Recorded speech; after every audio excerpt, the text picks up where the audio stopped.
3 months. Regular meeting today is December 17th at 7 p.m. Mayor, roll call, please. Mrs. Avery? Here. Mr. Gentile? Here. Ms. Goldberg? Here. Mr. Grant? Here. Mr. Hand? Here. Mr. Nord? Here. Dr. Parmenter? Here. Mr. Dace? And Mrs. Carmen? Here. Could we all rise for a flag salute led by Mr. Tom Hand? Salute. To the flag of the United States of America and to the republic for which it stands, one nation, under God, indivisible, with liberty and justice for all. Thank you. In accordance with Public Law 231, notice this meeting was provided to the press and currently Galloway Township Municipal Order on January 20, 2018. We have approval of minutes, the special meeting from November 15th, and the regular meeting from November 19th. May I have a first to approve those minutes? So moved. Second. Any extensions? All in favor? Any opposed? I'm sorry. Mike is abstaining from November 19th. Mike done Same this day, thing? November 19th. Mike's on? Thank you. Moving on to reading of communications, please. Good evening, everyone. Thank you, President Carmen. We have one item on the agenda. We received a letter from Ann Newstatter, who is the donations chair for the Shirley May Breast Cancer Assistance Fund, thanking the district employees. We did a dress down day on our fall staff development day, and we raised $1,706. Thank you. Presentations. It is my pleasure to begin with the introduction of the GTMS Student Council Vice President here with us this evening, Andrew Kermaker. Welcome, Andrew. Hi, Andrew. No, you can sit right there. Actually, if you could just borrow the microphone that's right next to you. Do you have any updates or comments or questions for us today? Yes, so updates would be, I think our president started off with Johnny's run and how we were going to train to do that.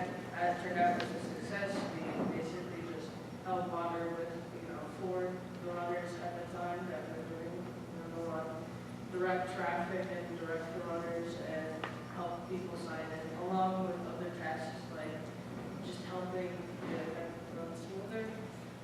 We just did Human Rights Day, which were presentations given out to the student body, 20th century leaders, and what they did with their lasting effects on society was. I did not have a poster, but did a presentation on that. Student Council also sponsored our Elks Lodge essay on what makes you proud of America.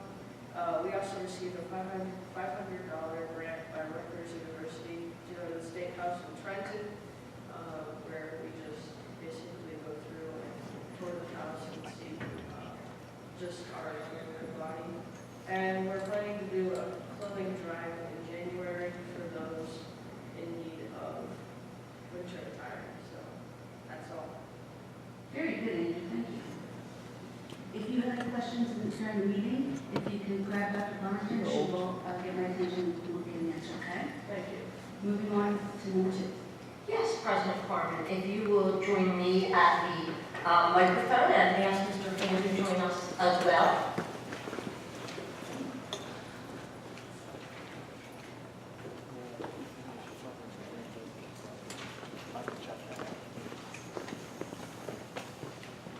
Take this picture.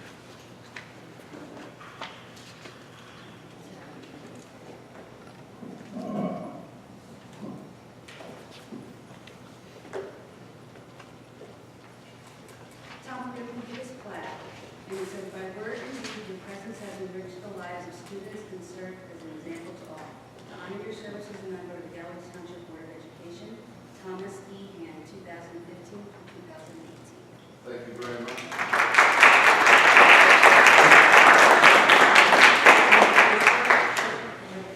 I just want to say it's been a privilege being a faculty member and now as a board member to the I consider the best school district in all of South Jersey.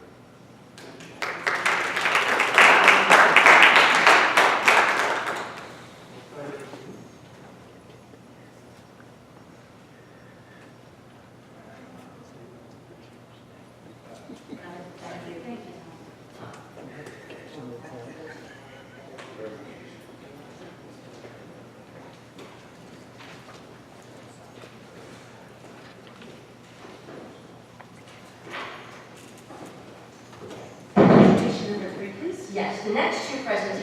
but we'll be using Catholic green.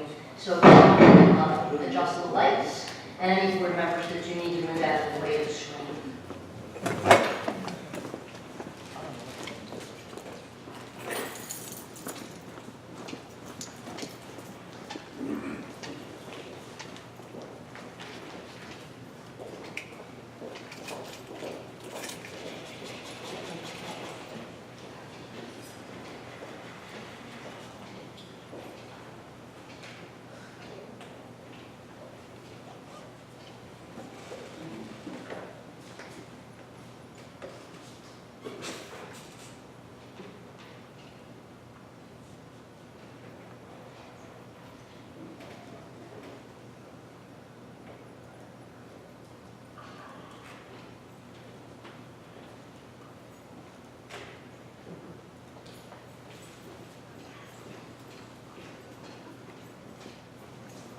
The first presentation used to be called Violence and Vandalism. It's now the Student Safety Data System.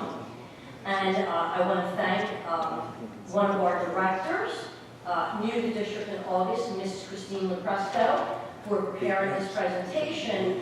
And it was particularly unique because she had to go into the system with the data for a school year that she was not here. So again, I thank Christine for her help with it. So, for many years, those of you that have been board members or regular attendees at our meetings know that the state created something called the EBVRS. You can see the full name on the screen. And this required every school district in the state of New Jersey to report certain types of incidents to the state. In the last year, the state changed both some of the definitions, the reporting categories, the processes, as well as the electronic system by which administrators do the reporting. Normally, I would have given a presentation for the first half of last year and then a presentation in the summer or fall for the second half of last year. Because of the transition to the new system, everything was delayed. One of the pieces that is a change is we used to combine, as per state guidelines, any report of harassment, intimidation, and bullying. That is now separated from HIB that was alleged but was not found to fall under the HIB definition, as well as ones that were actually confirmed as HIBs. So, here you have the law reference. I will not read that to you. Just as a reminder, every month our Board of Education does get an out-of-school suspension report. So if there is discipline at this level that involves suspension, that is reported to the board, as well as any incidents of HIB, both alleged and confirmed, are reported to the board on a monthly basis. So again, this is the presentation for all of last year. So the first category is violence, and you can see the definition. I want to remind everyone that there are 3,400 students in grades pre-K to 8. So although we don't want to see any incidents in this category, we did have 3 in the first half of last year and 5 in the second half. The second category is vandalism. And this could include something that happened by a student, but it could also include vandalism that happened, say, over a weekend that we have no idea who did it. And you could see we had none in the first period and had 2 in the second half of the year.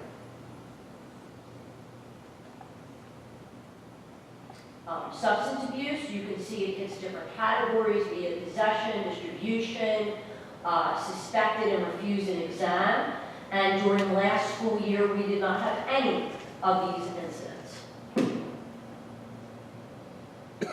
Weapons, and you can see there is a definition. And again, this is a student possessing it, trying to sell a weapon, distribute, or use a weapon. In this category, last year there were no incidents. One of the things, the new requirements asked us to include in the public presentation is who is responsible very specifically for investigating HIBs, those allegations of harassment, intimidation, and bullying. So by administrative code, every district is required to have a school-level anti-bullying specialist. And in our school district, we designated this to the guidance counselors, and this was fairly common among the districts across the state.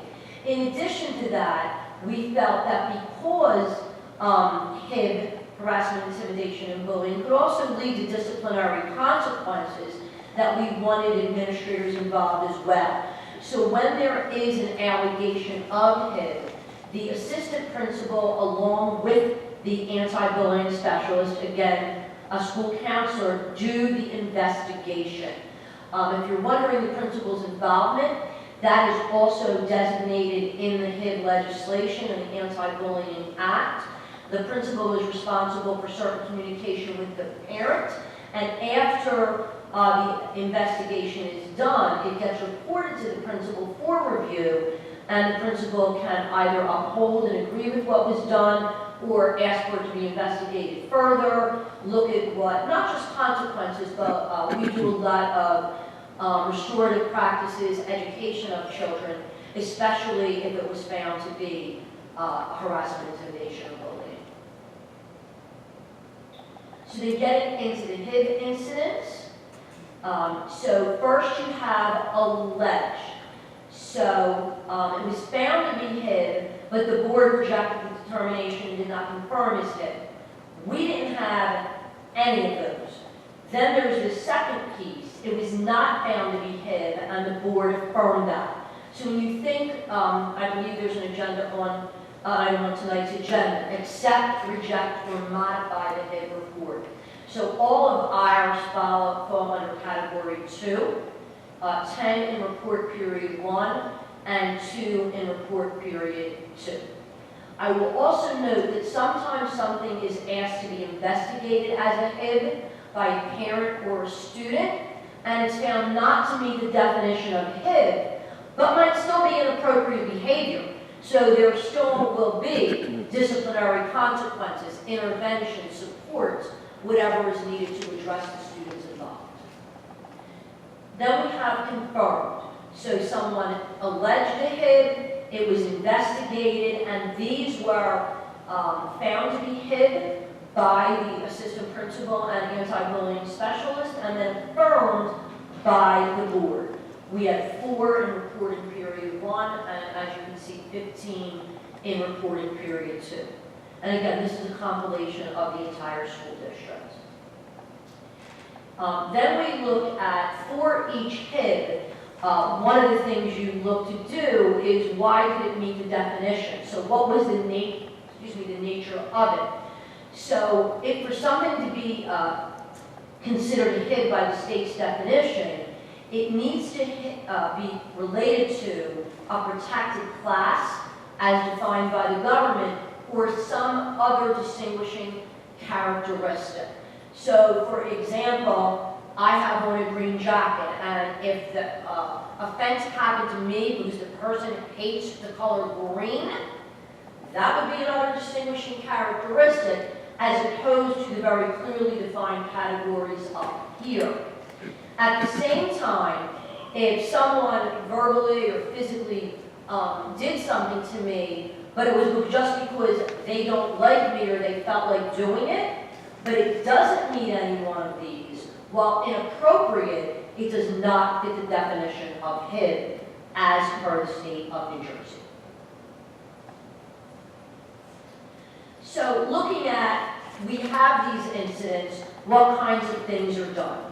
Parent involvement is always part of it. Having the students do either single or multiple sessions with the guidance counselor, a variety of consequences, be it detention, recess detention, some type of suspension. As the board, and those of you who regularly come to board meetings know, we've been doing a lot of work with restorative practices. It could involve apologies. It could be watching a sensitivity video, understanding, say it's a racial slur. What is the history of that slur? And the whole goal there is to make sure there's a positive school environment, and if a relationship has been broken, that we work to address that. So the other thing that needed to be reported, and this was new, what types of things are done? Are things being done proactively so that we can decrease harassment, intimidation, and bullying? So across the district, one category is training, and you can see adding all the schools together. In the first reporting period, there were 29, in the second reporting period, 2. Some of those trainings, everyone in the district receives the same training. Some instances, it's particular to a school, something that school decided they wanted to address. Then you have programs. This could be everything from a speaker being brought in, an assembly program, a small group meeting. Some action is being taken very often with students when it's a program, and you can see across the whole district what was done there as well, or the number that was done. And that is the school safety data system, student safety data system presentation. I'll be happy to answer any questions.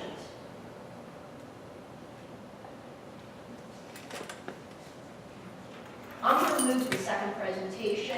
Members of the public, I know when both presentations are done, President Carmen will also open it up for public comment if there is any.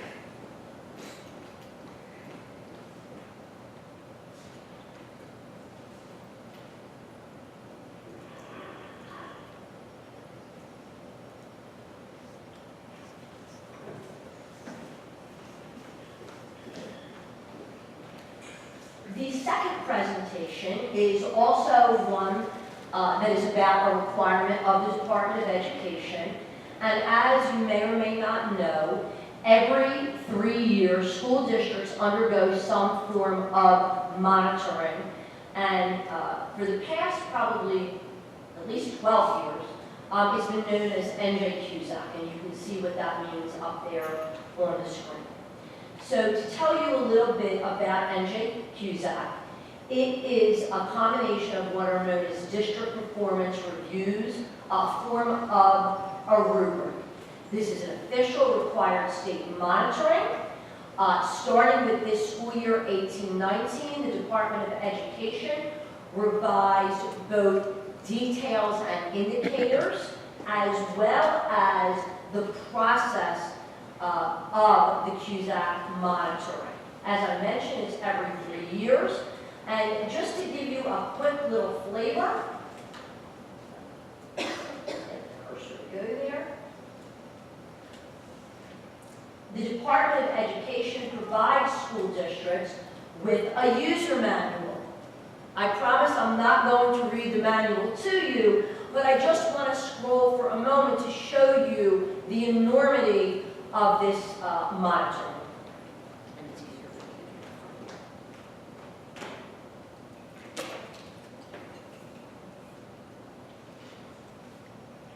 So just by looking at the table of contents, you can see that there's 5 areas, and every time you see an indicator, that means we need to do a self-assessment and identify evidence that would support that indicator if we believe we met it. So that's just the table of contents. And so just to give you an example, when we get into the category, for example, here is instruction and program. And as I will share, part of instruction and program is based on state test scores. Last year it was still called PART. So there's parts related to ELA, math, science, proficiency, all things like that related to test scores. In addition to that, I won't go backwards.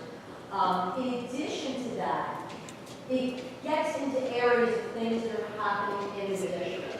So, for example, it looks at curricular documents. And so, oh, there we go, really wrote everyone. And so in this section, going to look at curriculum in all content areas, plus some cross-curricular things such as career education, Holocaust, Amistad, and then it shows to earn these 4 points in language arts, this is what you need to show. And then it goes through that for every subject. This PowerPoint will be posted on the website for anyone who is interested in looking further into the manual, so you can see the extent of the 5 areas and the work that we need to do for this.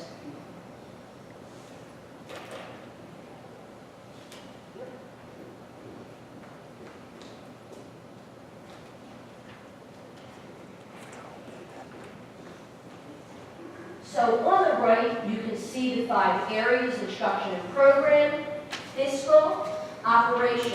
I will pause on operations for a moment. A lot of times when people hear that, they think of facilities. It has nothing to do with facilities. It is about things such as operations in terms of how we work with students, things related to the state things. Is there a school improvement panel, which we call team leaders here in the district? Are you meeting certain Department of Education requirements for certain types of programs? So it is not facility. Personnel, in many ways, speaks for itself, and then governance is actually about how the board operates and the board's oversight of the school district. So the process is the superintendent, myself, is obligated to form a committee, and the committee has to have district administration, local bargaining unit, in our case GTEA representation, curriculum department representation, teacher at large representation, and a board member. In our district, we include several district level administrators. We also include a parent and community member at large from our district community advisory committee.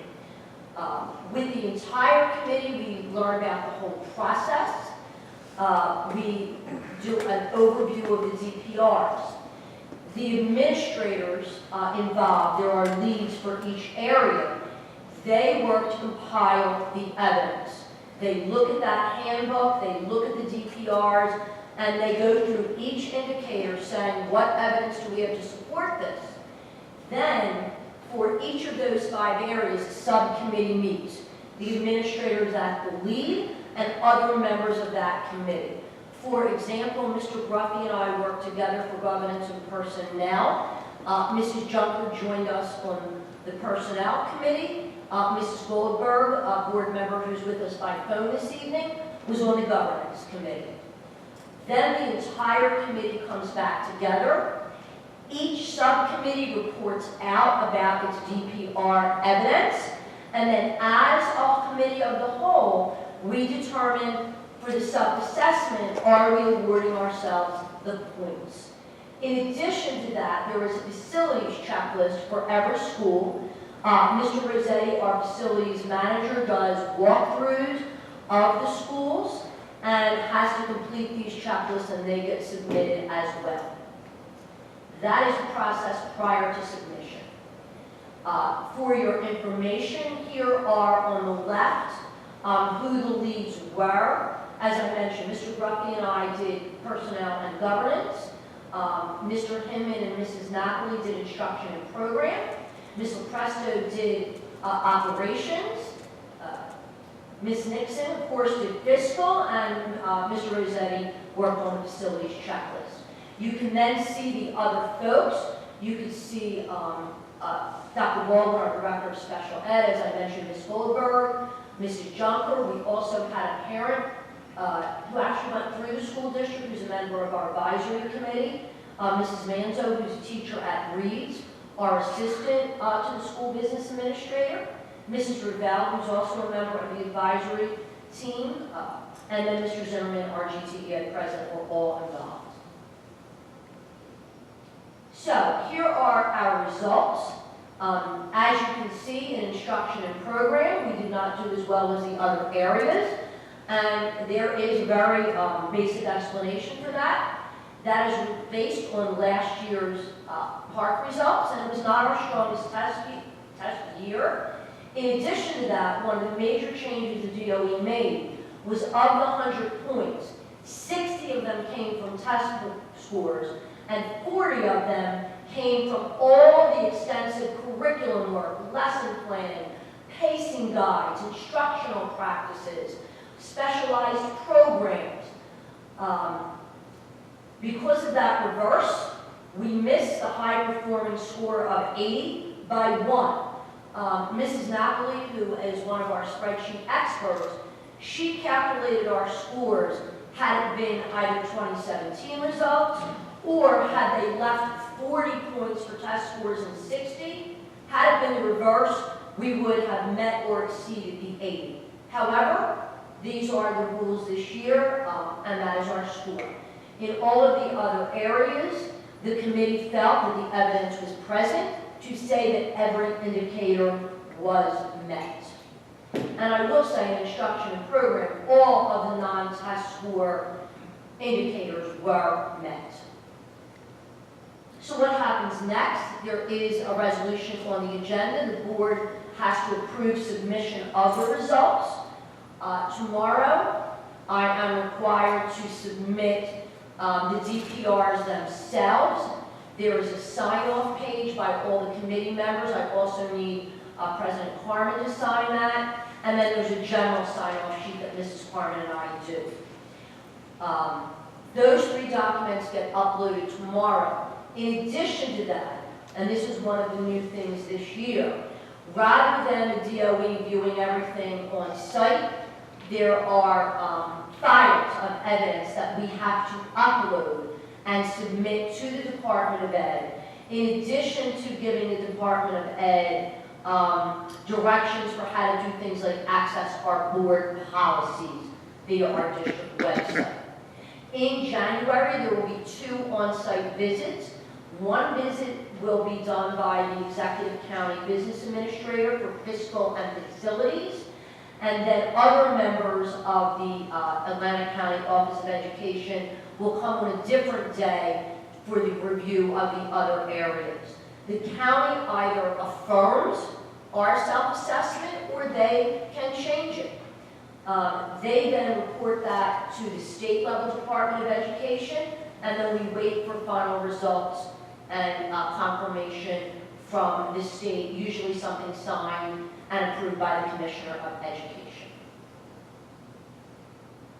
I absolutely have to thank the members of the district staff who were leads. I can't tell you how much time this has consumed, and certainly I want to thank the committee members who helped us complete the self-assessment. Any questions or comments from the board? Yes, I have a question. You said that 80 is considered high performing. So at 79, what is that considered? Yeah, it's funny, Dr. Cormento, they don't have like multiple categories. You're either high performing or you're not. It's not like there's high performing, mid performing. Now, what I don't know, because we've never not met the 80 points, I know some districts that have been below the 80, that instead of waiting 3 years for monitoring, they would come back the next year and do like an interim review in the area that did not meet the 80 points. We are waiting to find that out. Thank you. Thank you.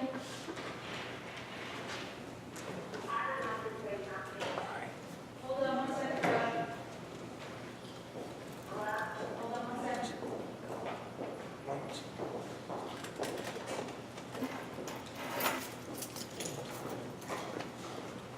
Okay, it's right now.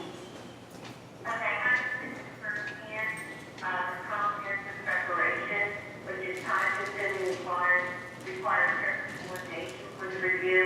I'm confident our school district will fare very well. And I think that the administration should be highly complimented for what they did. It was amazing.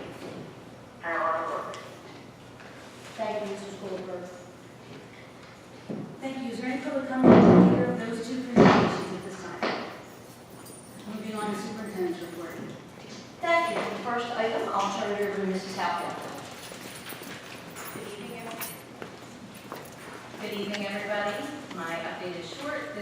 month, I have business matters as well as some issues regarding warranties and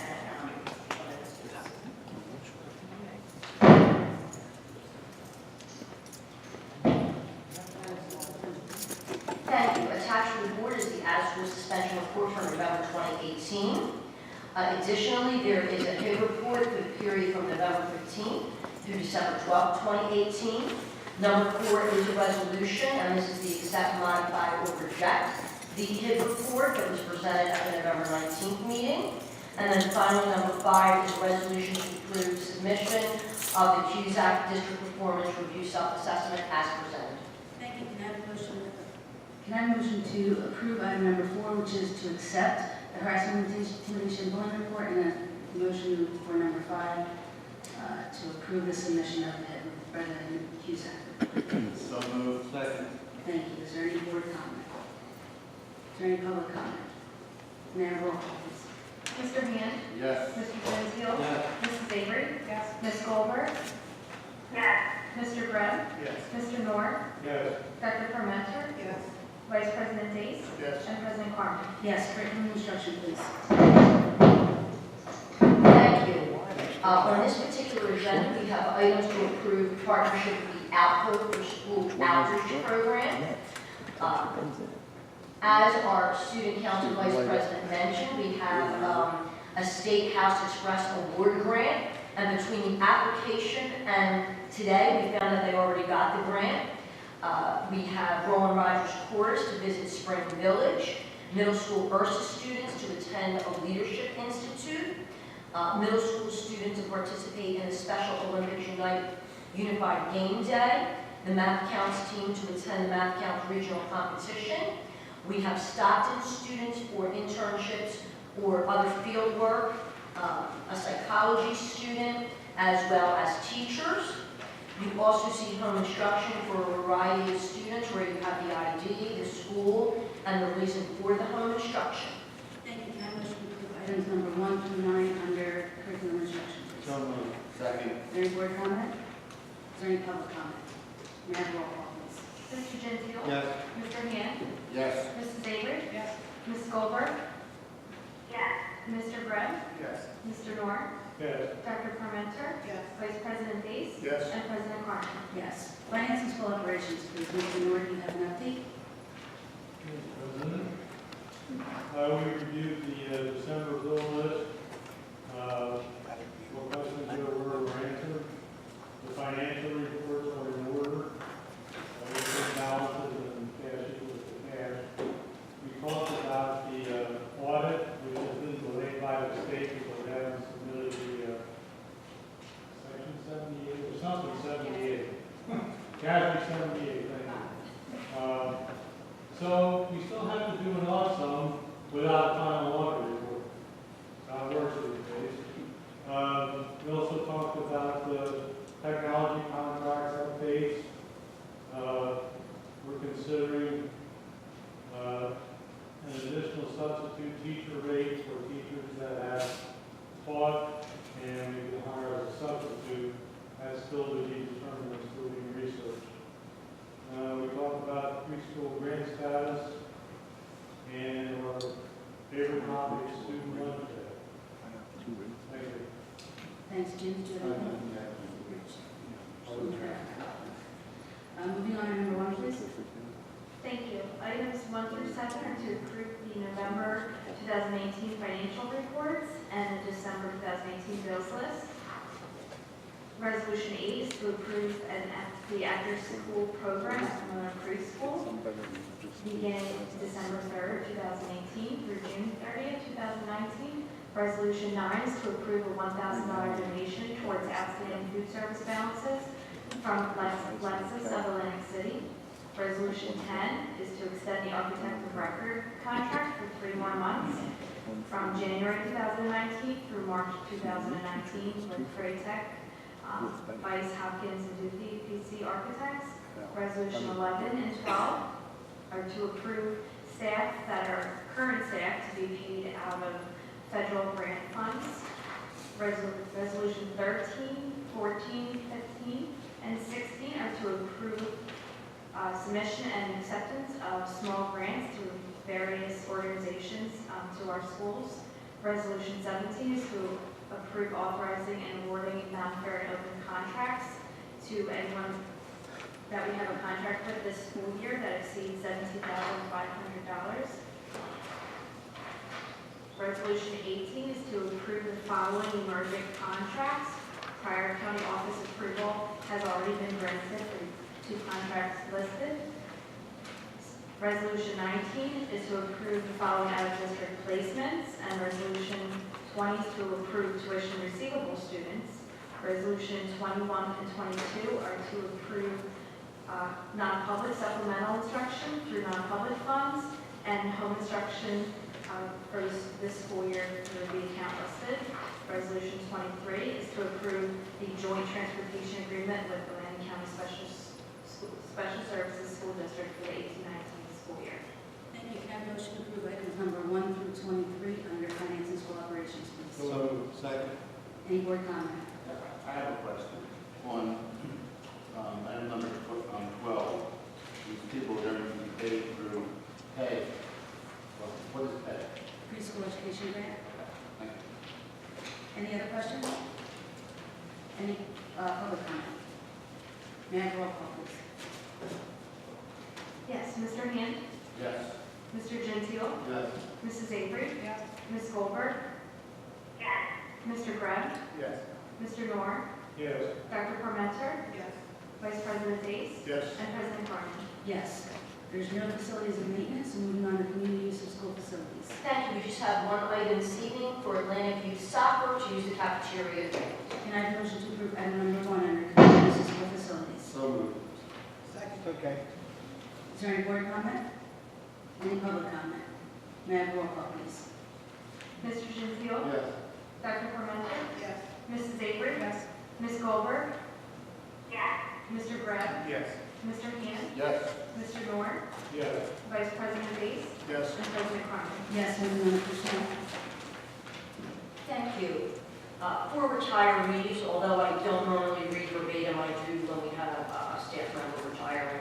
So the first item is a resolution to accept with regret the letter of intent to retire from Deborah Summers, teacher at Galloway Township Middle School, effective June 30th, 2019. Mrs. Summers has worked in the Galloway Township Public School District for 30 years, and her dedication and service to students and staff are appreciated by our entire school family. And Mrs. Summers did write a personal letter and asked that I circulate it to the board members. Thank you. Can I have a motion to approve item number 1 under personnel? So So moved. moved. Regret. Can I get a second? Second. Any board comment? Yes. Yes. I've known Mrs. Summers for about 23 years at least. She's done an outstanding job with the picking up Mr. Reed's backyard, expanded it, and improved it.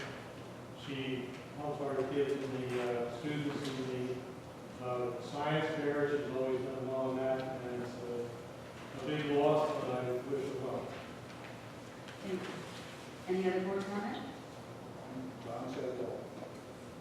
Is there any public comment? May I have roll call, please? Mr. Noor, Yes. Mr. Hand, Yes. Mrs. Avery, Yes. Mr. Gentile, Yes. Ms. Goldberg, yes, with regret, Mr. Greb, Yes. Dr. Parmenter, Yes. Vice President Dace, Yes, with regret. President Carmen. Yes, with regret. Moving on to number 2. Thank you. Item 2 is a resolution to accept with regret the letter of intent to retire from Regina Tina Pruna, teacher at Galloway Township Middle School, effective June 30th, 2019. Mrs. Pruna has worked in the Galloway Township Public School District for 18 years, and her dedication and service to students and staff are appreciated by our entire school family. Thank you. Can I have a motion to approve item number 2 under personnel? So moved. Second. Thank you. Is there any board comment? Any public comment? May I have roll call, please? Mr. Gentile, Yes. Mr. Hand, Yes. Mrs. Avery, Yes. Ms. Goldberg, yes, Mr. Greb, Yes. Mr. Noor, Yes. Dr. Parmenter, Yes. Vice President Dace, Yes. and President Carmen. Yes. Item number 3. Yes. Resolution to accept with regret the letter of intent to retire from Dave Halstead, part-time custodian at Galloway Township Middle School, effective June 30th, 2019. Mr. Halstead has worked in the Galloway Township Public School District for 14 years, and his dedication and service to students and staff are appreciated by our entire school family. Can I have a motion to approve item number 3 under personnel? So moved. Second. Is there any board comment? Any public comment? Can I have a roll call, please? Mr. Gentile? Yes. Mr. Hand? Yes. Mrs. Avery? Yes. Ms. Goldberg? yes, Mr. Greb? Yes. Mr. Nord? Yes. Dr. Parmenter? Yes. Vice President Dace? Yes. And President Carmen. Yes. Item number 4? Yes, we have a resolution to accept with regret the letter of intent to retire from Harry Albrecht, custodian at Pomona Preschool, effective December 31st, 2018. Mr. Albrecht has worked in the Galloway Township Public School District for 10 years, and his service and dedication to students and staff are appreciated by our entire school family. Can I have a motion to approve item number 4 under personnel? So moved. Second. Any board comment? Any public comment? May I have a roll call, please? Mr. Gentile? Yes. Mr. Nord? Yes. Mrs. Avery? Yes. Ms. Goldberg? yes, Mr. Greb? Yes. Mr. Hand? Yes. Dr. Parmenter? Yes. Vice President Dace? Yes. And President Carmen. Yes. Moving on to number 5. Thank you. The next section, we have several family leaves, items 5, 6, 7, 8, and 9. Item 10 is to approve William Colangelo as a full-time art teacher at Roland Rogers School, effective January 2nd. We then have approval for several classroom assistants in items 11, 12, 13, 14. The next set of items are for substitutes. One is a long-term substitute, number 15. We then have substitute teachers, substitute custodians, and substitute food service workers. Thank you. Can I have a motion to approve item number 5 through 18 under personnel? So moved. Second. Thank you. Is there any board comment? Is there any public comment? May I have a roll call, please? Mr. Gentile? Yes. Mr. Hand? Yes. Mrs. Avery? Yes. Ms. Goldberg? yes, Mr. Greb? Yes. Mr. Nord? Yes. Dr. Parmenter? Yes. Vice President Dace? Yes. And President Carmen. Yes. Do we have any previews? I will, yes. I would like, it's my pleasure to introduce our new art teacher from Roland. Normally, Dr. Moore or Mrs. Gruber would be here, but there's also the Roland concert. We were very fortunate to have a strong town pool for this position, and through a multi-step interview process, we are thrilled to have Mr. Colangelo join our school family. He was a teacher education major in college, and then took a path in the business world, including working for Crayola and doing professional development and on-site training with students. So we believe he's going to be a wonderful addition to the Roland School family and our school district. Welcome.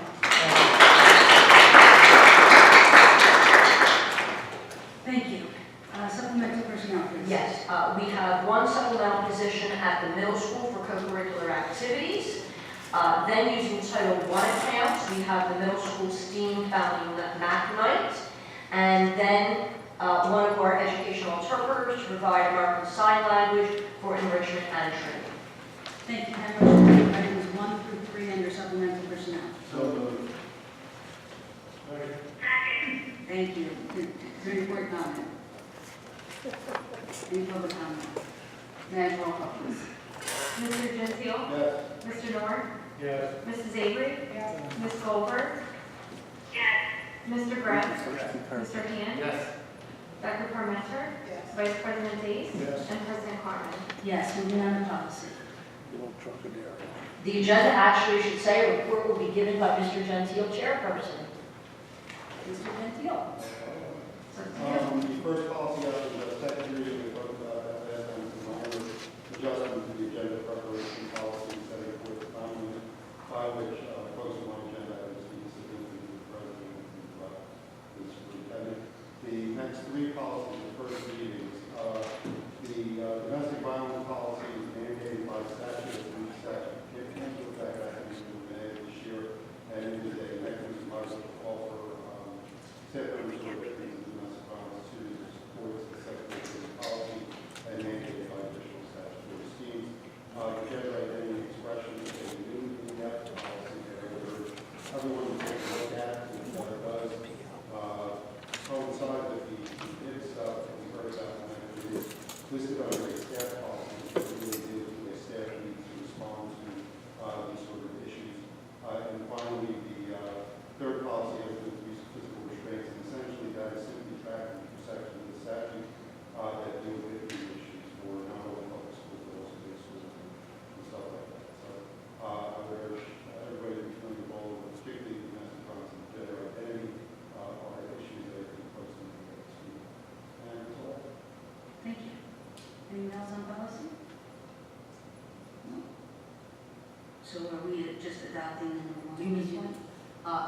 Number one, if you vote for it, will become a policy. The adoption of the other two will come back again for a second reading. Okay, can I have a motion to approve items 1 through 4 under policy? So moved. Second. Any public comment? Board comment? Madam roll call, please. Mr. Hand, Yes. Mr. Nord, Yes. Mrs. Avery, Yes. Mr. Gentile, Yes. Ms. Goldberg, Yes. Mr. Gregg, Yes. Dr. Parmenter, Vice President Reese, Yes. and President Harmon. Yes, notice of public meetings? Thank you. January 7th is the Board of Education reorganization meeting, where our newest board member, Mrs. Bashara Black, who happens to be here this evening, will be sworn in along with the other re-elected members. At that meeting, the calendar will be set for board meetings for the rest of the year through next year's reorganization. Under special events, there is one concert remaining this holiday season, that's at Smithville. And then the GTMS Steam Night had to be rescheduled due to the inclement weather, and that will be January 10th. I see that we have a bunch of people here this evening. Is there anybody that would like to make a public comment on anything not on the agenda this evening? If you can come to the microphone, state your name, whether or not you're a Galloway resident, and just try to limit your time to 5 minutes. There's a sign-in sheet. Oh, if you need, no, right at the podium, right here. My name is Christina McGinty, and I am a resident of Galloway. Or I can just talk loud. Just talk loud. I am here tonight speaking on behalf of the Galloway Township Athletic Association, or otherwise known as GTAA. We provide recreational sports to the children in Galloway and Port Republic that includes baseball, softball, cheer, football, and wrestling. Galloway is unique to other towns in that our actual youth recreation sports programs and clubs and activities are all run by private organizations. The township provides support, fields, equipment, but the actual programs are run all by volunteer organizations. And these are all volunteer. We're just requesting some clarification in terms of the policy for the no flyers going home. We understand that part of that is part of the Go Green initiative to cut down on that type of use of paper, and then also partially because of parent survey, the parents were requesting less things to come home. We, however, don't have access except through our public schools to notify families that we are even having these sign-ups and these organizations. In looking at our statistics, speaking just on behalf of DTIA, because I am the person who runs those stats, what was extremely concerning was for the first time ever, our drop as far as enrollment was by over 50% per sport in the age category of 5 to 8-year-olds, which would be kindergarten to 3rd grade. We know for numerous reasons kids go on as they get older. Sometimes they're moving to different traveling teams or specializing in one sport. But in general, that's not happening in under 8-year-olds. Part of that we can control is better informing families of our sign-ups and what our programs have to offer. There are problems we know as far as funding and finances, and we have ways that we can work with that. But if we don't have access to the family, we can't offer that to them. Unfortunately, what happens very often, and I'll just use spring as an example, is parents start thinking about softball and baseball when the weather breaks finally in about May nowadays. However, our registration, our insurance, our team rosters were due to the state, our uniform and equipment were due in March. So we have to run our sign-ups in January and February. And I know that I believe a couple of our members have spoken with you, Dr. June, in coming up with a couple of possible solutions. One being being able to access sending them via email, like as an attachment for families.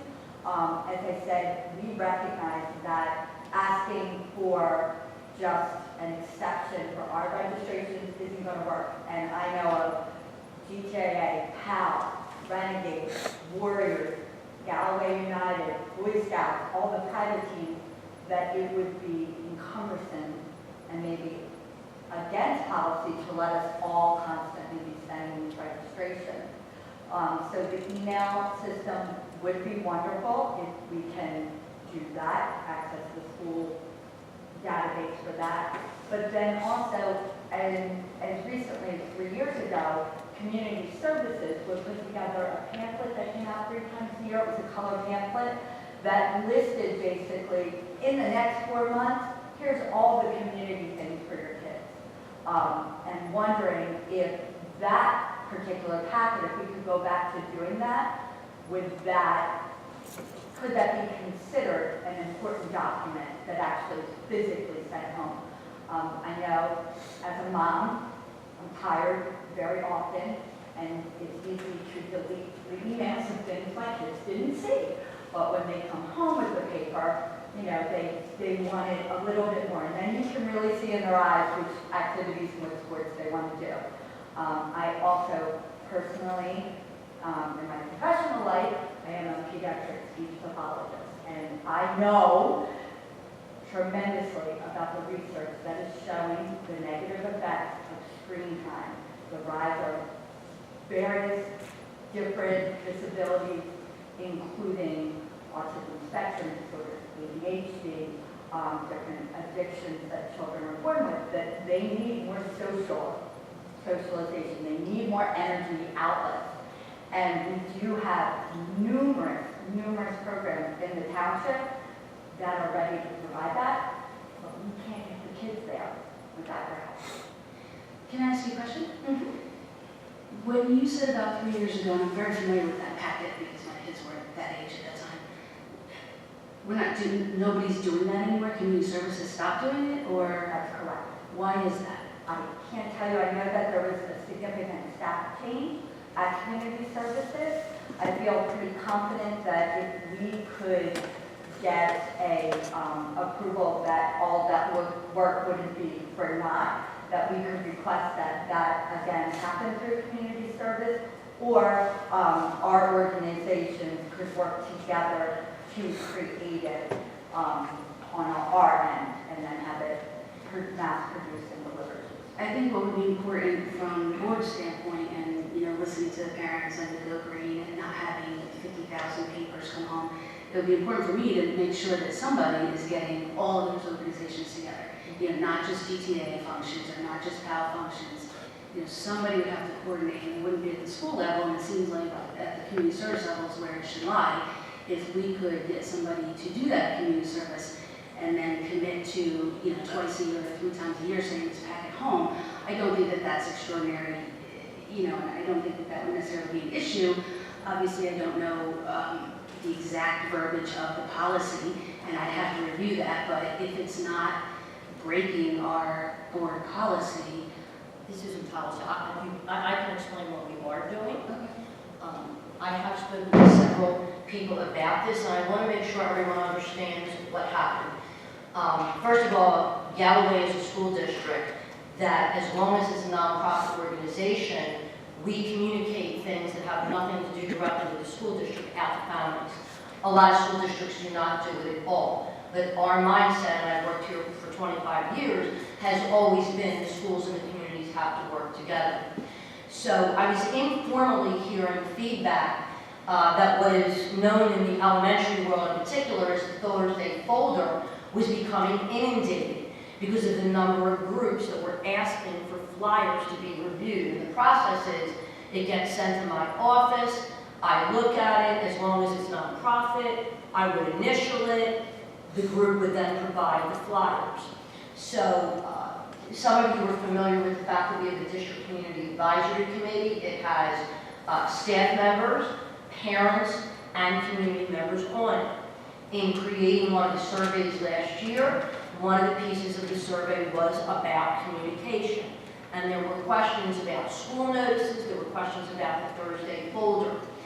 And there was, not every person, but many people, the majority who mentioned something about the folders, was there was so much coming from the community, it was overtaking the things that were the main purpose of the Thursday folder, what the teacher was sending home, what the school was sending home. In addition to that, in the questions of how families wanted notices, even when they were coming from the schools, electronic with email was the #1 choice by our own families. So I then looked to the folks most responsible for this, looking at what was happening at the school level, with the administrators, the secretaries. There are some teachers on the committee, and I got the feedback that supported what the parents were saying in the survey. A, there's too much paper coming home, and B, the school things are getting lost. And so as groups have contacted me this year, what has been explained is instead of sending all these paper things home, 2 things are being done. Things are being posted on Facebook, especially if they are time sensitive, major events. In addition to that, Joanna Westcott, our communications officer, every month is taking all of the notices, be it GTEA, PAL, Scout, and whatever, and she's creating an electronic community bulletin board that is being posted on our Facebook page and is emailed to every family in the district. If there's some kind of attachment, there's a link. And so that email is getting done on a monthly basis. In addition to that, there was one instance, and it may have been GTAA, a group contacted me that the flyer had a registration form and that they were worried about families printing it out. So in that instance, I did allow it to go home on paper because I understood that it's one thing reading a notice, it's another thing having to fill something out. So I've indicated if it's something where a form needs to be filled out, then we will make an exception. Again, that's still going to limit the amount of paper in the Thursday folder. In addition to that, the township has contacted me for some of their joint things. And because that has so many things in it, we have allowed that as well. Obviously we are trying to be more green, and that's important, but the main reason we made this switch was because from the parents who answered the survey and from talking to the staff, again, the Thursday folder was getting overtaken by all the different flyers. Certainly if the board wants us to look at doing something differently, that's fine. This is not a formal board policy, this is really practice. I just need to say, as Mrs. McGinty mentioned, we can't do one thing for one group and not for another. We need to be fair in how we handle that. So does anybody on the board have a comment one way or the other about doing, one flyer type thing in the fall, one in the winter, one in the spring, and that would have to be done by community services, include all registration forms, and be open to all organizations in Galloway? And then, so they basically do like the flyer, and the top half will say GTAA, here's the sports we're signing up, and then PAL will have their sports, and then Boy Scouts will have their sign up, and Atlantic United will have theirs, but it's all in one nice neat little folder. And each organization then puts their contact, puts when their signups are, everything, and it basically is one piece of paper folded, and that gets handed out. Well, since the participation is down, Right, there's obviously a problem. right, I agree. So, And certainly it's in our best interest to have all kids involved in extracurricular activities, regardless whether it's sports, scouting, anything. as long as we make it, available to all organizations in Galloway, and they're able to go over to community services and communicate what they want to put in the flyer, and they're the ones that have to organize. Like especially with like the due dates from the signups, Right. whenever money is due.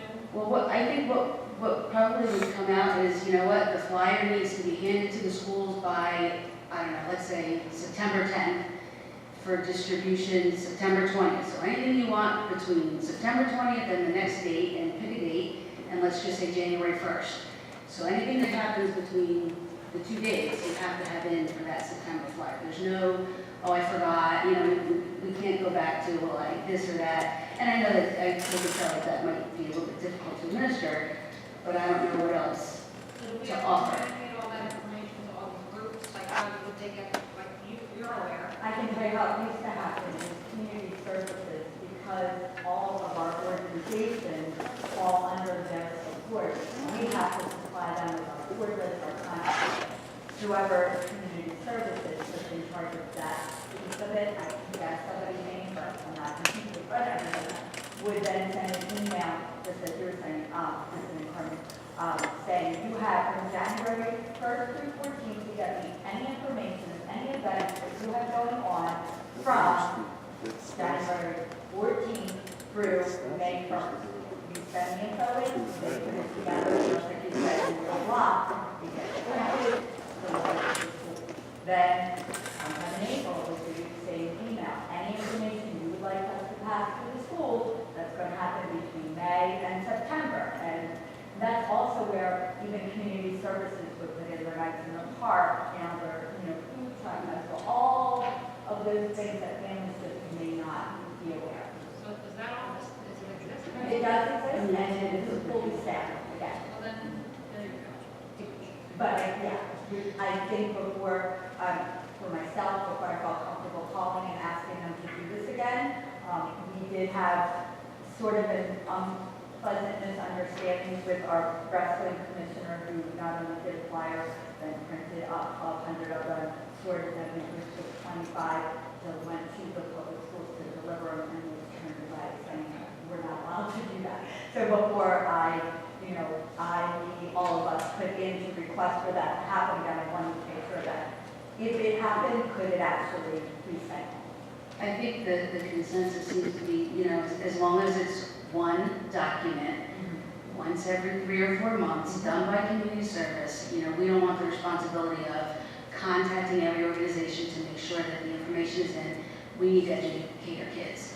So teachers don't have time to do that, but certainly it is an avenue to get that information out to the kids and out to the parents, and I think as long as it's 3 times a year, I don't think any board member has an objection to that. But again, somebody has to speak with the town. Yeah, who else does that? I certainly can reach out to the township manager that this was brought up at the meeting. I have no problem doing that. But part of it is going to be dependent on them bringing back that newsletter. Linda Oddie is in charge of all the community services, and I'd be happy to put together an email and CC you on it. That's great. So that we could all begin, and then after that, she could go on, because she has the list of all the presidents of all the other organizations, and come together to figure out how that can be done. Hopefully in the next month, because I know I can speak, Hal will start the track and field program, soccer will be starting theirs, we will have ours, softball, baseball, sign up, all that stuff. Mr. Meeting, I do have a question. Is it one flyer for all those programs, or is it a separate flyer for every No, program? what we would do is basically condense the information, and then on it would say like, GTA is having baseball and softball sign up, did it on these dates.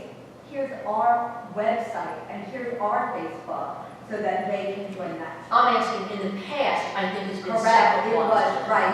One of the things that And I would add, yeah. if you made it one piece of paper for 5 different activities, Yeah. then I don't see a problem as long as No, you copy it it wasn't, it as was- another It option. was probably 24. It was a big folder. That was a folder, it was a But, I huge mean, folder. It was like an 8 by Oh, I remember. Eight by Believe it or 14 not. folder, Yes. and that it was really just one piece of paper. Yeah, so what I'm saying, though, if it was a single sheet like this, that someone could create, that I don't, that, if the township isn't willing to do it, I was trying to think of another option. Right, and prior Let's to see how we township do. doing that, and in addition, we did, every organization would create that single piece of paper, but that single piece of paper was times 4 times 8 organizations, so that Okay. single piece of I see. paper became 32 Gotcha. pieces of single Okay. piece of paper at various different times in the year. So I think it sounds like maybe we've come up with a solution to the problem. Wonderful. Yeah, And if not, certainly reach out to Dr. J. Pointer or myself. I will send that email and Thank you. Thank you all. Thank you. Is there anybody else to come for public comment? No? Thank you. Is there any old business? Any new business? We have the 1920 calendar? Yes, tonight is not a night to, that I have a drafted calendar, but I just wanted to point out a few items to the board and get some feedback from the board so that after winter break, I can bring some draft calendars to you. So just a couple of things. In the 25 years I've been here, our district has generally had Thursday, Friday, and Monday for spring break. Twice in the history in that time, we've done a full week, Friday through the entire next week. It didn't go well. One year it snowed so many times, we were here the last day of June. The other time was when the budget was still voted on and the budget got crushed because parents were not around. What I learned recently is that everyone else in the Greater A constituency is moving to a full week, except for Port Republic, because they have construction projects. And not that our calendars ever match exactly, but when I found out that Greater A was making the switch, Hamilton made the switch either last year or the year before, Mullica, Egg Harbor City, so again, everyone else in the constituency, I'm not saying I'm recommending that, but I felt it was something that the board should be aware and should consider. I've also been informally eliciting feedback from the administrators and certainly could do further survey. So the Thursday, Friday, Monday versus that full week is one item for the 1920 calendar. The other item, and I just received this in the mail today, Chief Higby wrote a letter to the Atlantic County Board of Elections expressing concern about polling happening in the schools. And even though at Roland and Smithville we can separate out because of the direct access into the gym, it still is a challenge. It's still considered to be a safety concern, especially on the regional campus. It increases the traffic that already exists. So this is a response from the County Office of Elections to Chief Higby, copied to me as the superintendent of schools. And basically the answer is that statute says that the authorities, in no case shall the authorities in charge of a public school or other public building deny the request of the county board for use as a polling place. They are passing this on. It's possible that other sites will be identified, but basically their answer is you should do one of two things. Totally close school or make it an in-service for teachers. And on the last presidential election, we did the latter. Instead of doing our fall staff development day, for example, on the Friday of Columbus Day weekend, or this year it was the last Friday of October, we could do staff development on election day, thereby not creating another day off to go further into June, combining that staff development with election day. Children off. The staff development generally happens here at the middle school, which is not one of the polling places. The other thing I will mention is if the board would like to move to additional days for spring break, my goal is to still get us out of school as early as possible in June. I feel that educationally it is challenging. I see people out in the audience nodding their heads. Everyone's tired. Parents are tired, the children are tired, the staff is trying to keep things going. So I would want us to look at, are there other days we're now closing that we could be open? So again, I don't have a calendar for you this evening, but wanted to put this on the table to get some feedback so I could draft some calendars and bring them to you after break. I would like the school to end as early as possible in June. I think we've communicated that to you before. If you have days that you could somewhat swap for a spring break instead of closing on other days, I think if we have 2 or 3 calendars to look at and we can actually go through and see what days you're talking about, we can probably make that informed decision at that point. Does anybody else have any other comment?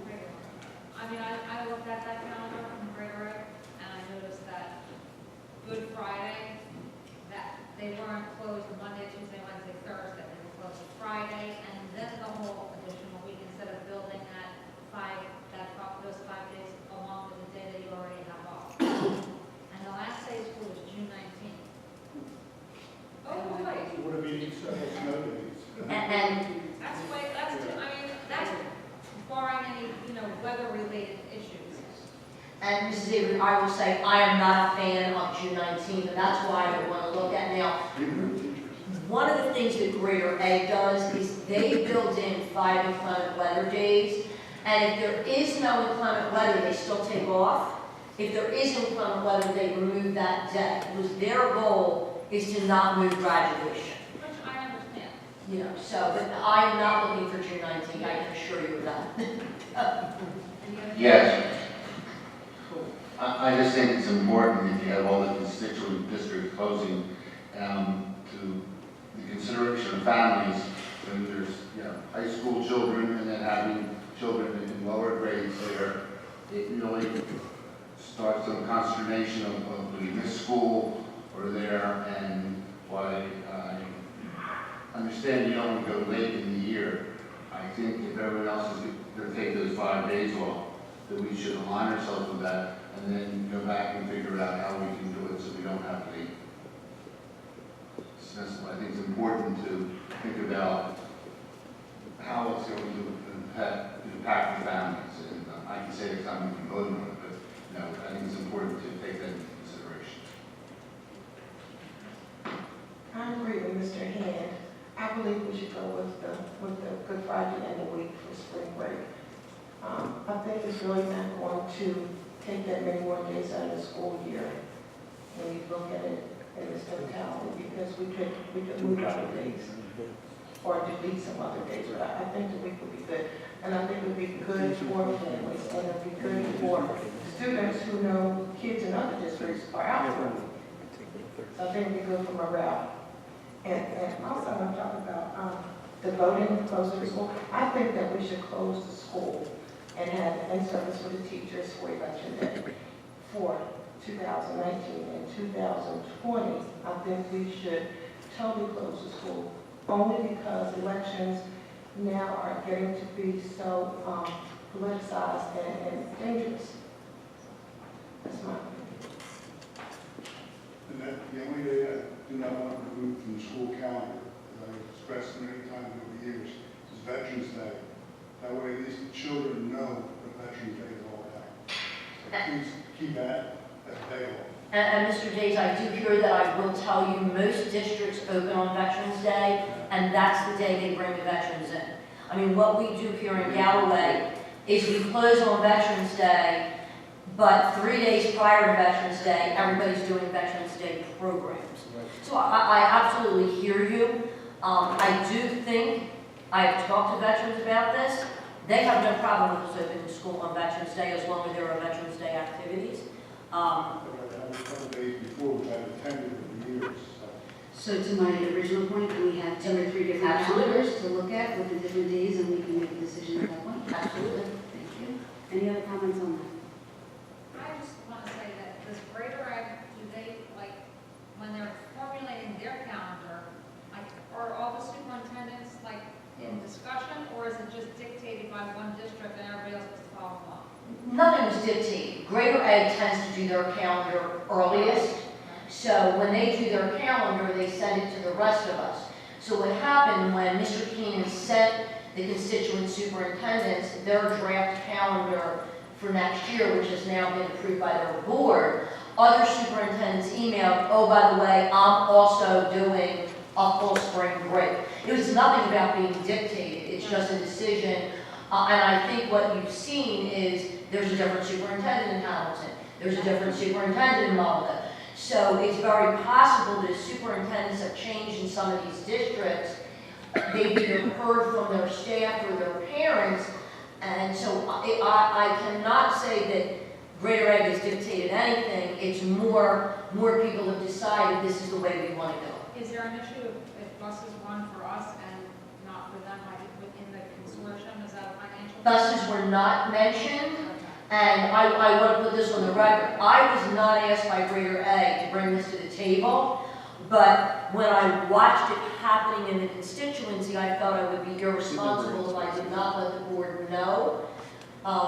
Because we have students mainly at Galloway, but also have students at the other two high schools. With regard to election day, just real quick, looking at the statute they cite, there's also language in the statute that indicate that schools make it available if it can become that economical interruption of the school's business. So my question is on this data, is do we get a request from the board of elections to use the schools and do they take that into account? I think we have some clarification on it, because particularly where it's affecting traffic patterns and stuff, it would seem to me that economical interruption of school business. And perhaps some of your schools with more disruption, you can write back and say, hey, would you consider if this is a disruption, this is why? Maybe disruption factors, particularly the town when we don't do appropriately, don't do security, to have that kind of weekend, energy that we have to put down to that sense. I'd like to see it. I do not receive a letter saying, dear Dr. Giaquinto, may we use the schools. Right. It has been going on a long time, and, it has been brought up over the years, and we've been told there aren't other places. And, the chief was very concerned, and I appreciated that she wrote the letter. I was hoping the fact that it came from the chief of police, from the security, but you can see their answer. According to the statute, the clerk of every municipality shall certify. So it's the ballot mentioned, the clerk certifying the bill with the school. So the interesting to see what actually done, because it means that teachers' position.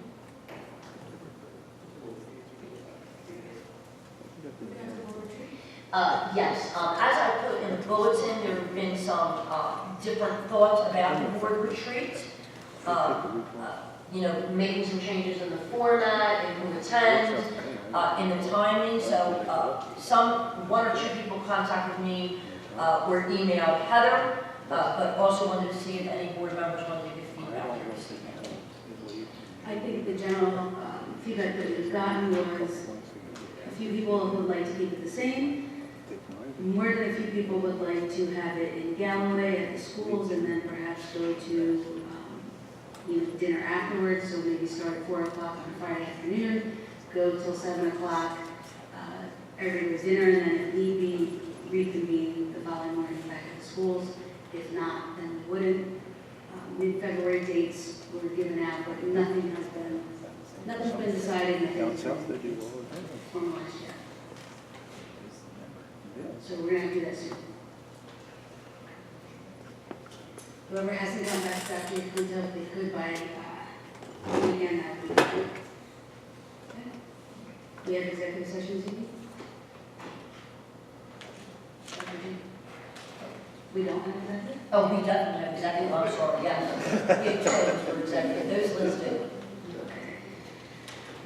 Resolved that pursuant to Section 70 of the Open Public Meeting Act, that this public meeting of the Galloway Township Board of Education, the following subject matter to be discussed on the session report closed to the public, which is residency hearing and potential litigation.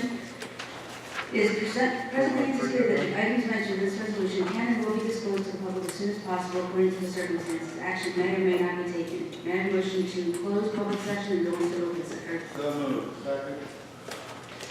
Can I have a roll call, please? Should I have one question? Yeah. Was there any other public comment about any other items? Do we go into closed session and trigger the meeting? I asked that, but is there any other public comment on any other items before we go into executive session? Thank you. So I have a motion, I have a second, all in favor? Any opposed?